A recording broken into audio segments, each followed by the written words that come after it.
Okay, so yeah, if you need anything, raise your hand, or if you want the girls to collect you guys watching, then you can give them back the compliments, yeah?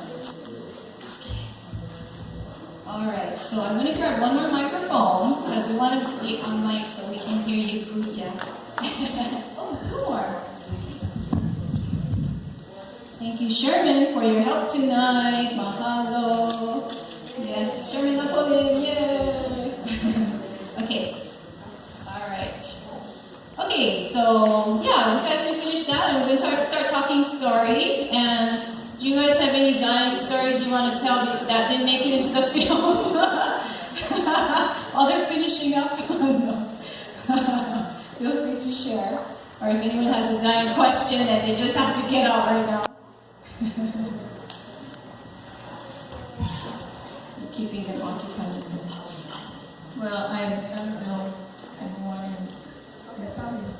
Well, I was just going to say that, actually quoting Timawana, she said that we are all in our 70s, even 80s, and we're the babies of the group. So I keep remembering that we're the babies. It's been a long time. But yeah, we're just looking for questions. We'd love to tell you our stories. And I could just start cold. At least for me, I need a question. Well, I like to just... Yeah, just keep it close on. I'd like to just say that if there's anyone in the audience who might have ohana that might have performed in the Hawaiian Room, whether they were a musician, a singer, a dancer, please contact Hula Preservation, because even though we did this film, it is an ongoing project. We're still trying to contact and get more information on the folk who were there, especially in the 30s, 40s, and the early 50s. Yeah? Because most of us, those of us here, performed there in the 50s and through the 60s, the time when it closed. So please contact Hula Preservation if you have any ohana that might have performed there. And also, just recently we met a woman whose ohana didn't work there, but they met them in New York when they were, the uncle was at boot camp in 1944, boot camp in New York, and the Hawaiian Room dancers and Ray King and the band came to base and performed, and it was a magical night for him. It just brought him home. He missed home so much. He was a dancer himself, and he wrote home about it. And so she shared that letter with us for the Hawaiian Room collection at HPS. And then, for the sad part about it was that he never came home.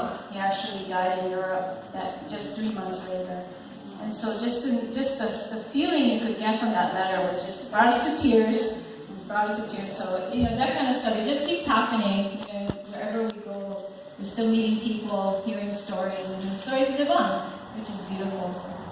Yes, and one of the first dancers that danced in the Hawaiian Room, when we went to New York a few years ago, her family came to visit with us and to view the film there, and they brought her one of her original hula skirts that they have to make out of, what was it? Naugahyde? Naugahyde or some kind of Naugahyde. It's super heavy. I mean, the skirt is like 30 pounds.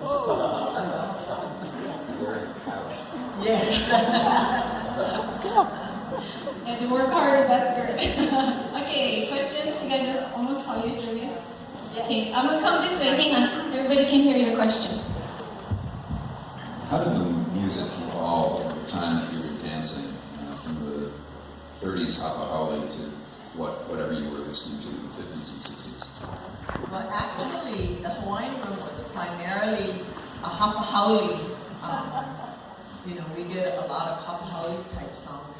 Although every now and again we would kind of sneak in something Hawaiian, but we have to keep in mind that our audience only understood the Hapa Haole songs. They would not understand the Hawaiian songs. I would just want to add, back in the 20s, of course, it was the roaring 20s, and it went into those in the 30s, they used to have those kitchen. What's that? Some kind of alley. Tin Pan Alley. That's it. And the kind of music they had, cutesy little songs. And I remember our hula songs were things like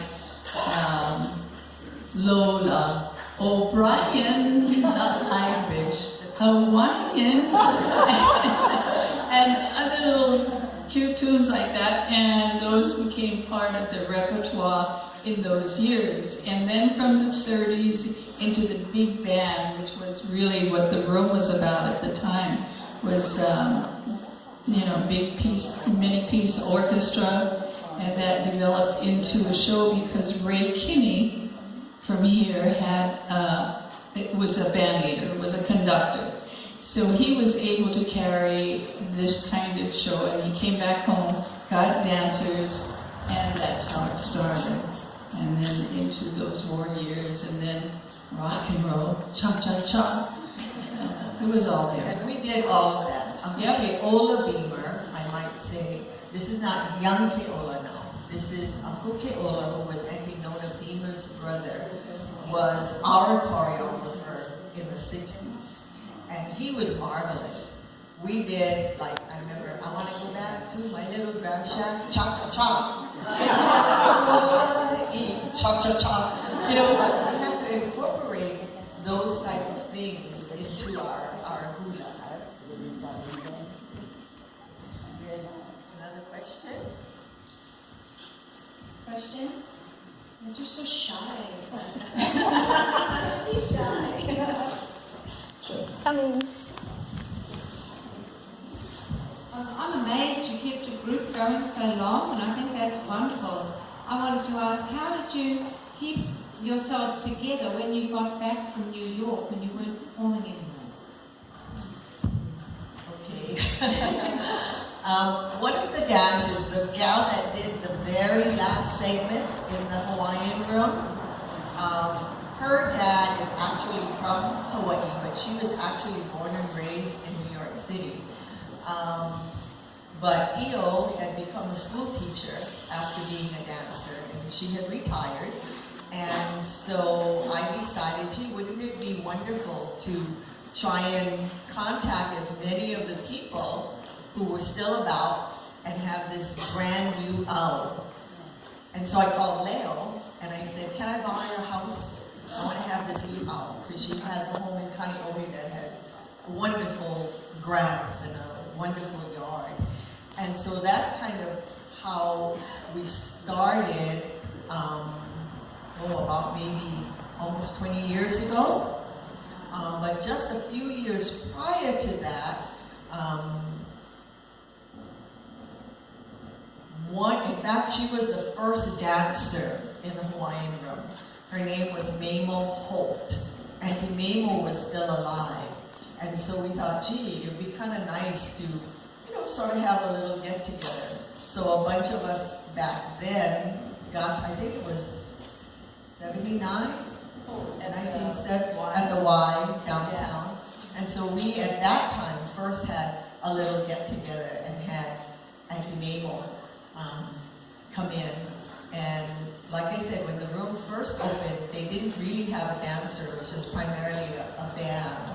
And then about a year later, she was the only dancer. And then a couple of years after Auntie Mamo, then they had the three ladies that you saw in the film, one of whom is Amy Hanaya-Lee's Tutu.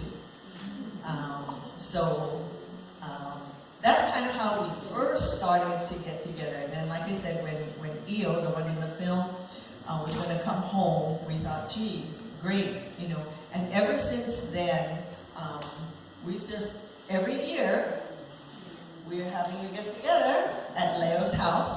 And even though, we said in the film, even though someone may not have actually worked in the room, if someone was going to school there, was working there, because at that time in the 50s, Ed Kenny was on Broadway, Charles K.L. Davis was a big opera star back then.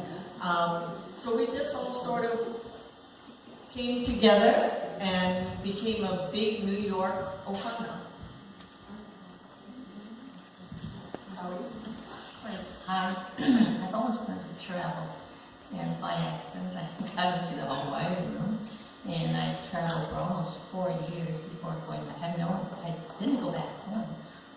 to Detroit because they should come to visit her.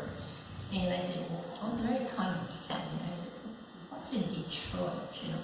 So I went, I wanted to stay there just for about a week and just come back home. And who did I meet? My husband there. Just came home from Vietnam. And I didn't really know him just for 5 months. And he asked me for a date. And I said, I'm sorry, I can't make it. He said, why? I bought a one-way ticket home to Hawaii. And then he proposed to me over the phone.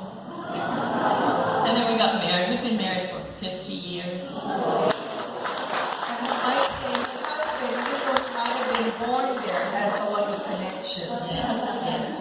And I want to say that we are great grandparents as we speak right now. With today, yeah.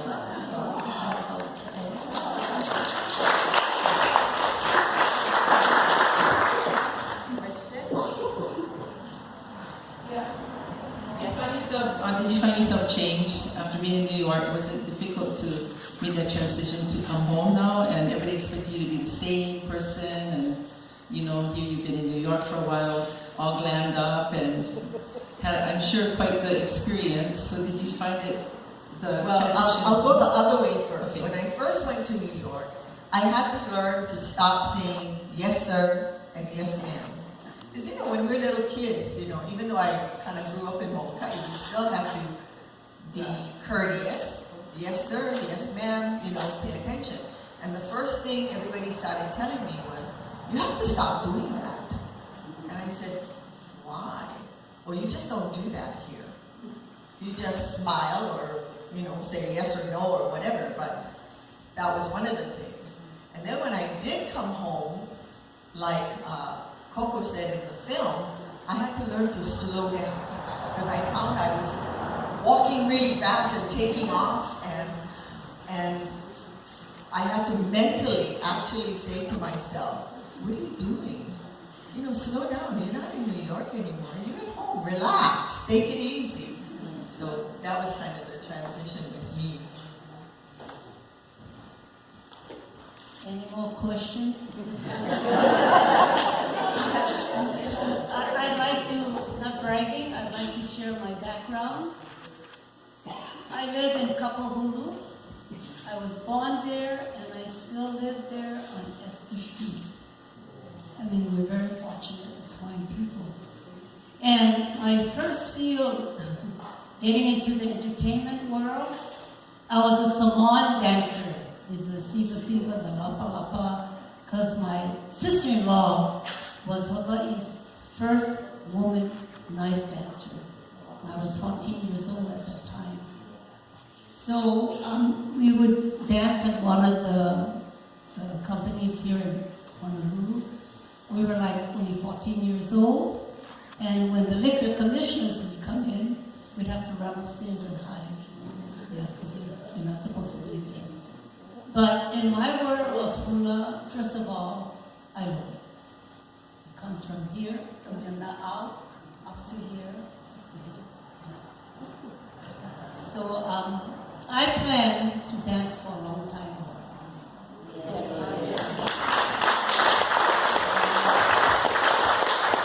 And it's my honor being here with my sisters, the younger generation, and I'm going to keep them going. It's part of my work.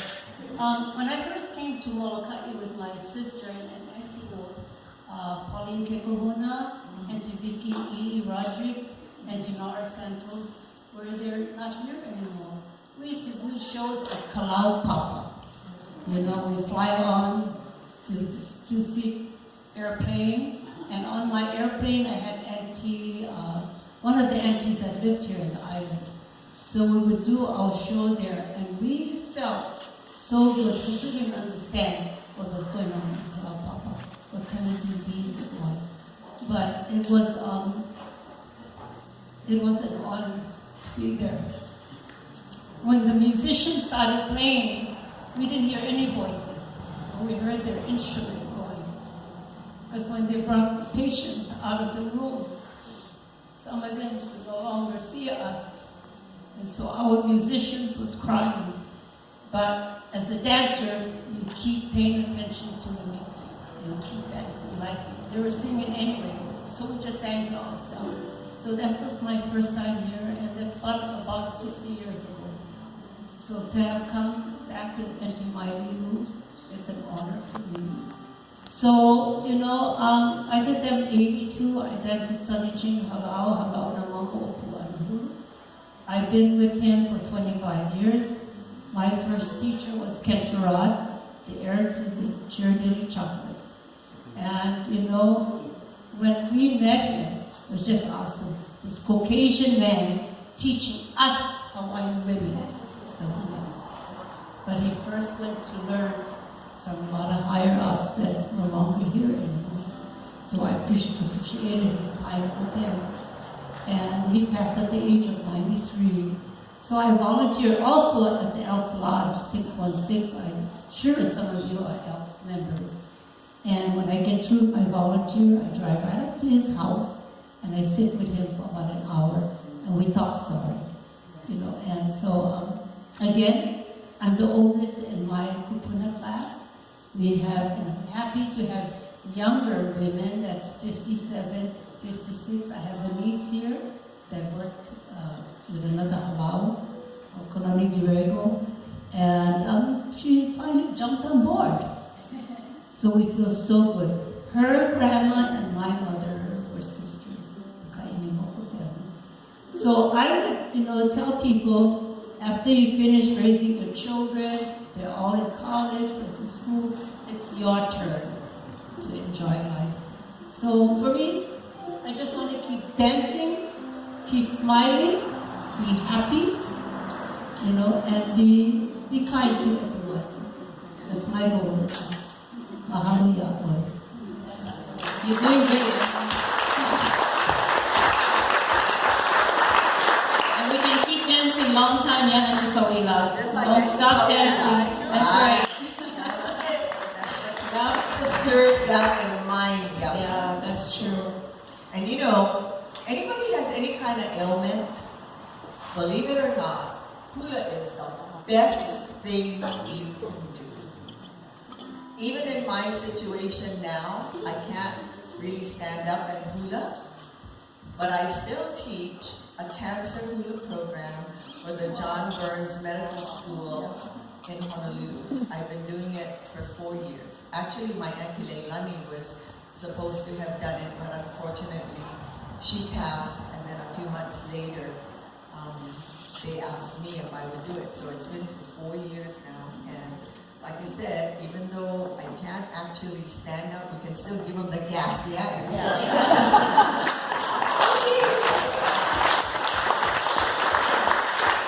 So we have 2 DVDs to give away, and we thought of 2 questions. You guys remember what we talked about, what the questions were? Okay, you want to tell them the first one, Auntie? Okay.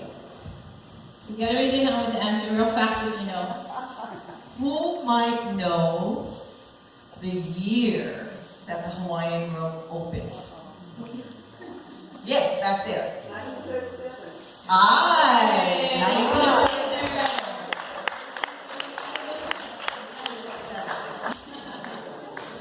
Okay, our second question. What might have been, remember we're only Hapahauli now, what might have been the very first hula that might have been danced in the Hawaiian Room?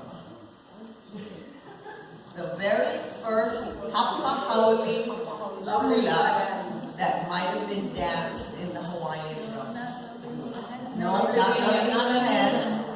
My little grass shack? Not my little grass shack. Uncle? I was going to say my little grass shack. I, Hula said little brown gal.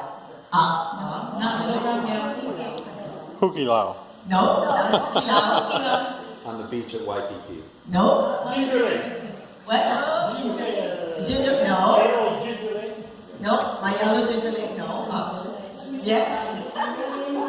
No, not a million moons. Yes. No, not lovely. Not Sweet Leilani. Okay, I'll give you a hint. Because we always seem to, we we always seem to have a problem with people remembering the name of the song. I'll give you a hint. It has 4 words. The first letter of the first word starts with a T, and the third letter of the word, a song, starts with an S. You hula dancers over there.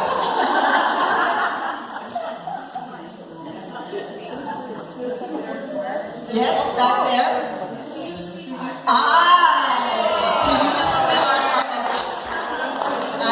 Sweetheart, yeah, wonderful.